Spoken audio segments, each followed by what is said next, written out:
How manipulative people slowly take control of you don't notice it at first. That's the thing about manipulation, it doesn't arrive with a warning label or a dramatic entrance. It comes quietly, wrapped in charm, concern, maybe even love. One day you're standing firm in who you are, and the next, you're second-guessing your own memories, your own feelings, your own worth. And the strangest part, you can't pinpoint exactly when it started. It's like trying to remember the precise moment you fell asleep. You were awake, and then you weren't. You were yourself. And then somehow, you became a version of you that exists primarily to serve someone else's needs.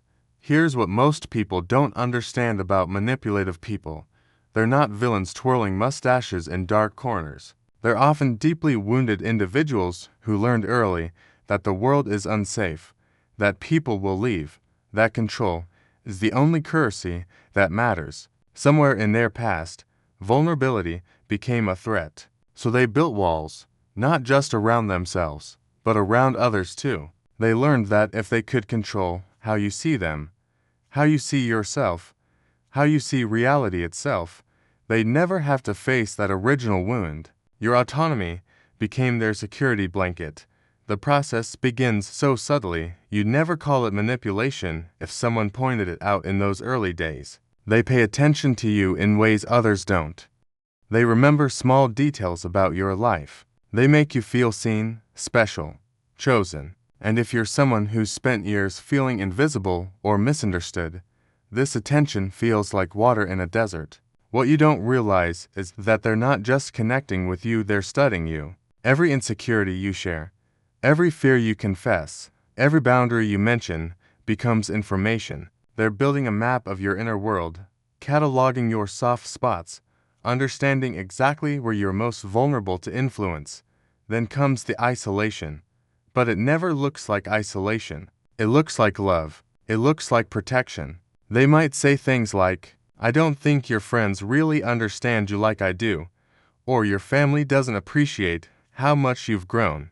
They frame it as if they're the only one who truly sees your potential, your real self. And because they spent those early days making you feel so understood, you start to believe them. Slowly, almost imperceptibly, the circle of people you trust shrinks, not because they're forcing you to cut anyone off that would be too obvious, but because they've planted seeds of doubt that grew into forests of mistrust. You pull away from others on your own, thinking it's your choice, never realizing the choice was architected. The human brain has this fascinating feature called confirmation bias. Once we believe something, we unconsciously seek out information that confirms that belief and dismiss evidence that contradicts it. Manipulative people exploit this mercilessly. Once they've positioned themselves as your primary source of truth, your brain starts filtering reality through their perspective. They'll rewrite history in small ways, denying they said something hurtful, insisting you're remembering wrong, suggesting your emotional reactions are disproportionate. At first, you push back. You know what happened, but they're so calm, so certain, so reasonable sounding. And you're emotional, you're upset, you're desensitive. Over time, you start trusting their version of events more than your own memory. Psychologists call this gaslighting, but it doesn't feel like a technique when you're living it. It feels like you're going crazy. Here's the neurological truth that makes manipulation so effective. Our brains are wired for connection above almost everything else. Social pain activates the same neural pathways as physical pain. The threat of abandonment, of being unloved, of being wrong about someone we've invested in, these threats trigger our deepest survival instincts. Manipulative people intuitively understand this. They create cycles of intermittent reinforcement, the same psychological principle that makes gambling addictive. Sometimes they're wonderful, making you feel loved and valued. Other times they're cold, critical, distant. You never know which version you're going to get. So, you become hypervigilant, constantly adjusting your behavior, trying to be good enough to earn the warm version and avoid the cold one. You become addicted to their approval because they've made it so unpredictable. What's tragic is that while you're bending yourself into smaller and smaller shapes, trying to maintain peace, They're not thinking about you at all in the way you think about them. You're lying awake analyzing every word of your last conversation, wondering what you did wrong, planning how to fix it. They're sleeping soundly, or they're already thinking about their next move, their next need, their next conquest. This isn't because they're evil, though some might be. It's because many manipulative people lack the capacity for genuine empathy. They can mimic it brilliantly, but feeling your pain as if it were their own, that's not in their repertoire. You're not a person to them. You're a function. You're a mirror that reflects back the image they need to see, a tool that serves a purpose, a source of supply for an endless inner emptiness. The moment you start to wake up is both liberating and devastating. Maybe a friend you haven't seen in months looks at you with concern and says, "You don't seem like yourself anymore."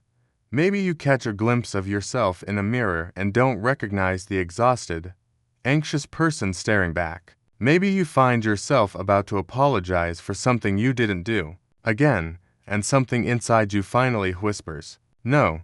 That whisper is your authentic self, buried but not dead, reaching through layers of conditioning and fear and false beliefs. It's quiet at first, easy to ignore, but once you hear it, you can't completely unhear it, breaking free, in about one dramatic confrontation or a single moment of clarity.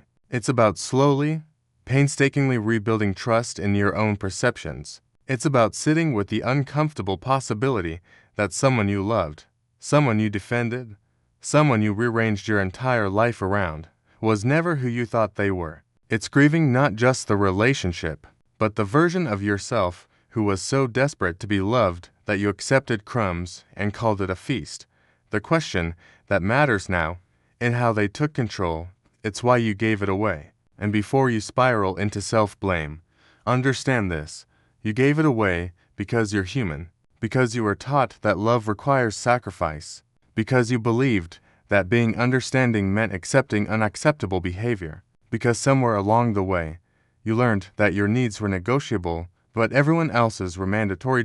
So here's what I want you to sit with tonight. What would it feel like to trust yourself again, to know that your version of events is valid, that your feelings deserve space, that you are not too much and never were,